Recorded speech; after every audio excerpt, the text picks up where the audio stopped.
This is a lecture from Open Tuition. To benefit from the lecture, you should download the free lecture notes from opentuition.com. Sometimes when you do a capital gains tax computation, you actually end up with a loss because the expenses are more than the money that you received. So if that arises, as you've seen already, then the loss is set off against gains in the same year. So you do that first. Just as we did the computation. So the example that we looked at where they'd got three gains, three assets, two gains, one was a loss. The way we set the pro forma up, that happens automatically. If you set it up like that, it will happen automatically and then you won't have to remember that rule. Now, it is set off to the maximum amount possible, which means it cannot be restricted. So say, for example, you'd got a gain of 10, a gain of 12, and a loss of 14. Now that's going to result, so that's 22. Oh, my brain. Okay, you get the figure. Anyway, the AEA, 12,300. We don't need all of it. I'm not very good at doing math straight off the top of my head. That's 8, isn't it? Is that right? Yes. There you go. Math's never my strong point. You wouldn't think I'd be able to do tax, would you? But hey, I haven't got to put my calculator on. So off the top of my head. So by the time we've done the gains and the losses, there's 8,000. The annual exempt amount more than covers it, and therefore we can't do anything about that. You can't restrict that loss of 14 in order to preserve the annual exempt. It's a poor example, but I think you get the gist of it. It says, C, if there are insufficient gains to set off against the losses in the year, then unrelieved capital losses are carried forward. Okay. If the net gain does arise, then the AEA is then deducted from any net chargeable gains in the tax year. If the AEA is larger than the gain, the remaining AEA is lost, which is what we've got here, and the losses brought forward are after AEA, and therefore they need to be continue to be carried forward. Now, I gave you a poor example there, do forgive me, but this example here we're going to look at, which puts some numbers to the rules. We're going to do Fiona first, and then we're going to do Jane. Okay. So Fiona, they both made capital gains and losses in 21-22 and 2022-23. So what we've got to do, this is the information about them. Fiona's got gains and losses of 15 and 10, so that's a loss. Jane's got, that's a loss, that's a loss, that's a loss. Okay.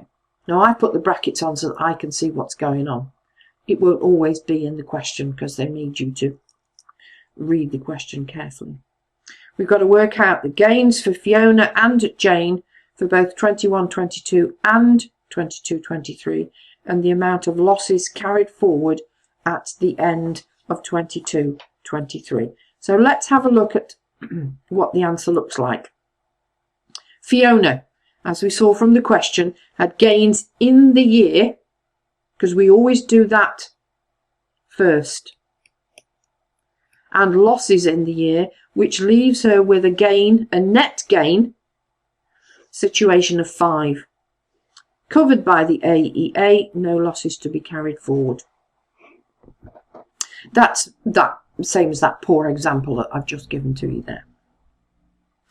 22-23, let's have a look at that. So we've got gains and losses in the year, giving her net gains in the year of 12,800.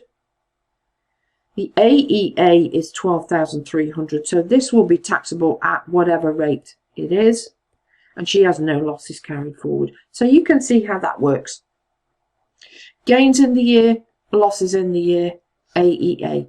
Now, Jane's situation, just one point at this that I just wanted to mention to you here.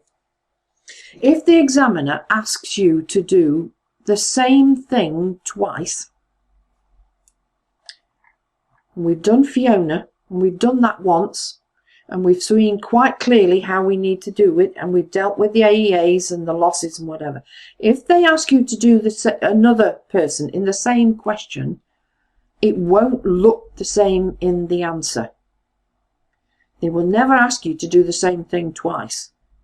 Because if you can do it once, why would they ask you to do it twice when there are so many topics in this exam that they could ask you on? So Jane's situation is going to be different, simply because there's no point putting the same example in twice. So Jane's situation. So Jane had gains in the year of 7,000 in 21-22 and losses in the year. Okay, so the AEA is wasted. She can't use it, she can't give it to anybody else, and she can't carry it forward.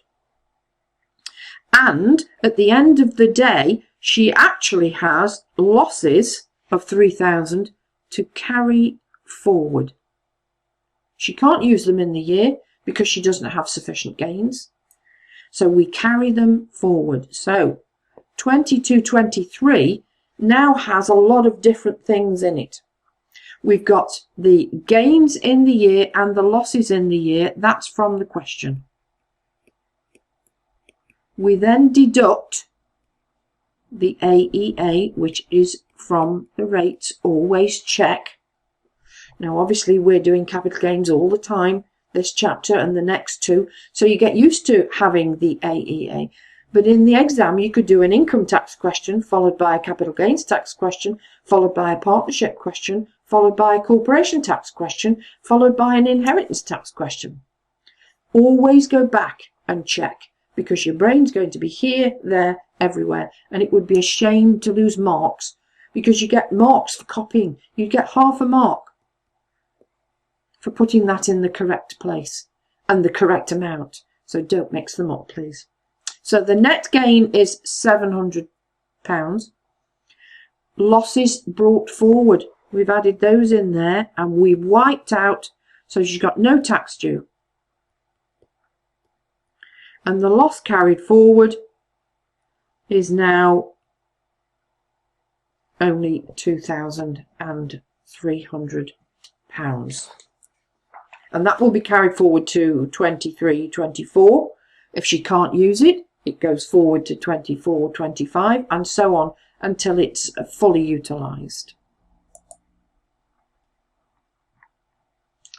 Okay, now, transfers of assets between husbands and wives or civil partners must be married.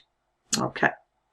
The transfer of assets between spouses and civil partners will always, for CGT purposes, be deemed to be at the value they were given, neither a gain or a loss. It's called a no gain, no loss transfer. So essentially, the transferor, which is the person who's giving,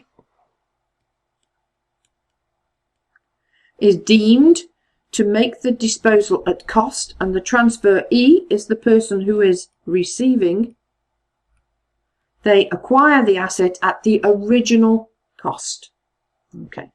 No gain, no loss transfers advantageous because it allows partners to utilise all their annual exemption, losses brought forward. So if you've got one partner who's got lots of gains and one partner that's got losses, they've got losses and they can't use their annual exemption, transfer that across over here so that the loss is with the gain. Or alternatively, if there's several gains in here, transfer one of the assets over here to utilise the loss and the annual exemption. You are allowed to do that. That is legal, and it is legal within the tax system to allow you to make the most of these rules. They are allowable rules. Okay. Because you both got annual exemption. You could have losses. One of you could be basic rate, the other one could be high rate. So there's all of those things. So tax planning is vital when it comes to this sort of thing. So Gollum bought a ring in 1994 for 12,000. He transferred it to Frodo in December 22 when the market value was 20,000. Frodo then sold the ring in January 23 for net proceeds of 20,000. Work out the capital gains for them in 22-23. So let's have a look how that looks. So Gollum transferred the ring at a no gain, no loss transfer on that date. Will you please write that down? That's the rule. And if you write that down, you've shown the examiner you know that rule. Okay. So he will have transferred it at its original cost, so that when Frodo sells it, that's the cost that goes in there, so that he makes a gain of £8,000. Okay, he makes a gain of £8,000. Very useful. It will never be more complicated than that if you get a question. So just simply remember that it goes across at its original cost, because this asset has gone up in value by £8,000. If it was transferred to Frodo at 20,000 and he then sells it at 20,000, nobody's paid tax on that £8,000. Nobody. So while it's advantageous to be able to transfer assets between partners and spouses, somebody's got to pay the tax somewhere. So that's why this rule is brought in. So they've given on one hand and said, yeah, you can transfer things backwards and forwards, but it's got to be at the original cost, because somebody somewhere's got to pay the tax. So that's one of the assets, one of the extras that we need to do on top of. But again, always, even in all these little bits that we do with capital gains, part disposals, chattels, transfers of assets, no gain, no loss, every time we're looking for proceeds less cost equals gain. Don't forget, that's the basics. So part disposals. This is normally with regards to land, where you buy, in this situation, 100 hectares, but then you sell it off at different times. So you are part disposing of an asset rather than selling it in full. So for example, we got here, taxpayer bought 100 hectares. Now a hectare is a measure of land. Don't ask me what measure of land, because I don't know. It's just a hectare. I believe, no, I'm not sure whether I know it's bigger or smaller than an acre. I don't know. You can Google that one. Okay. Is a hectare bigger than an acre? Google, that's your homework. So 100 hectares of land, subsequently sold 40. This will give rise to a gain computed in the normal way. We need proceeds, we need cost, we need gain. Now the proceeds will be given to you in the question. Okay, this is the figure we have to work out, because the 100 hectares of land will have a cost, but we've only sold 40 of them.